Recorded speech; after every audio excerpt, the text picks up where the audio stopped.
ராகு இருள் கிரகங்கள் சனி பகவான் இருள் கிரகங்களோட தொடர்புல இருக்கிறார்னா கண்டிப்பா அந்த சனி புத்தி காலகட்டம் சற்று சாதக குறைவாகத்தான் இருக்கு. ஜாதகருக்கு நிறைய அவயோகங்கள் இருக்கு. எனினும் யோக நிலையில் சனி பகவான் அமர்ந்து இருக்கிறது எப்படி உறுதி பண்றது? உங்க ஜாதகத்துல சனி பகவான் யோகத்துலதான் இருக்கிறார். இப்ப ராகுதேச சனி புத்தி நடக்குது, நல்லது நடக்கணும் அப்படின்னா சனி எப்படி இருக்குன்னு பார்க்க போறோம். ஏன்னா நிறைய ஜாதகங்களுக்கு ராகுதேச சனி புத்தியில நிறைய கடின பலங்கள் இருக்கு, பொருளாதார வீழ்ச்சிகள் இருக்கு, ஜாதகருடைய கௌரவ பெயர் புகழெல்லாம் அங்கீகாரம் இல்லாம போறதை பார்க்க முடியுது. அந்த வகையில ராகு திசை சனி புத்தி மேஷ லக்னத்திற்கு யோகம் பண்ணுன்னா எப்படி இருக்கணும்?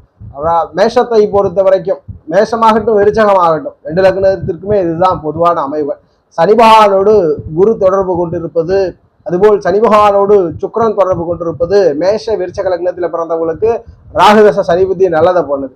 அந்த சனி பகவானோடு புதன் தொடர்பு கொண்டு இருப்பதோ, அந்த சனி பகவானோடு சனிக்கு அவயோகர்களான சூரிய சந்திரன் தொடர்பு கொண்டு இருப்பதோ அந்த ராகுதேச சனி புத்தி ஃபேவர் பண்றது.